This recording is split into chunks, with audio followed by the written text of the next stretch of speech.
ಇದಕ್ಕೆ ಅವರು ನಿರಂತರವಾಗಿ ಎಲ್ಲರೂ ವಿರೋಧಿಸಿದ್ರು ಸಹ ಅವರ ವಿರುದ್ಧವಾಗಿ ನಾನು ಕರ್ಮಕ್ಕೋಸ್ಕರ ಮಾಡ್ತಿರೋದು, ಯಾವುದೇ ರಾಜಕೀಯ ಮಾಡ್ತಿಲ್ಲ ಅಂತ ಒಂದು ಸಂಕಲ್ಪ ಇಟ್ಕೊಂಡು ಇವತ್ತು ಸಂಘಟಿಸುವ ಕೆಲಸವನ್ನು ಮಾಡಿದರೆ ಅವರ ಶ್ರಮದ ಫಲವಾಗಿ ಕಳೆದ 2-3 ವರ್ಷದಿಂದ ಕೋಟೆ ವಿದ್ಯಾರ್ಥಿಗಳಿಗೆ ಯಶಸ್ವಿಯಾಗಿದೆ. ಅವರಿಗೆ ಧನ್ಯವಾದಗಳು.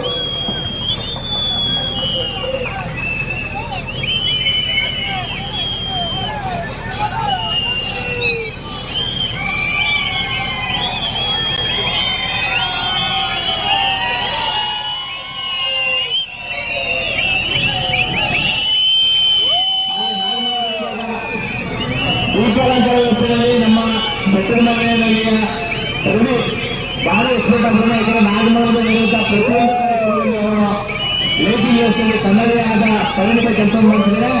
ಹಾಗೆ ಅತಿ ಹೆಚ್ಚು ವಿದ್ಯುತ್ ದೋಷಗಳನ್ನು ಇಟ್ಟಿರೋದ್ರಿಂದ ಅವರು ಈ ನಮ್ಮ ಕೋಟೆ ವಿದ್ಯಾಗಣಪತಿಯವರು 73ನೇ ವರ್ಷದ ವಿಸರ್ಜನಾ ಮಹೋತ್ಸವ ಮತ್ತು ಇತರ ಕಾರ್ಯಕ್ರಮಗಳಿಗೆ ಅತಿ ವೈಭವಯುತವಾಗಿ ದೀಪದ ಅಲಂಕಾರವನ್ನು ಅವರ ಸ್ನೇಹಿತ ಹೊಸ ರಮೇಶ ಹಾಗೂ ಬೇರೆ ಬೇರೆ ಎಲ್ಲ ಸ್ನೇಹಿತರು ಒಗ್ಗೂಡಿಸಿ ಮಾಡಿಕೊಂಡು ಇದಕ್ಕೆ ಯಶಸ್ವಿಯಾಗಿ ದೀಪದ ಅಲಂಕಾರ ಮಾಡಿದರೆ ಆದರೆ ನಿರಂತರವಾಗಿ ಇದೇ ರೀತಿ ಮಾಡುವಂತ ಶಕ್ತಿ ಕೋಟೆ ವಿದ್ಯಾಗಣಪತಿ ಎಲ್ಲಾ ದೇವರುಗಳಿಂದ ಎನ್ನುತ್ತಾ ದೇವರನ್ನು ಪ್ರಾರ್ಥಿಸ್ತೇವೆ.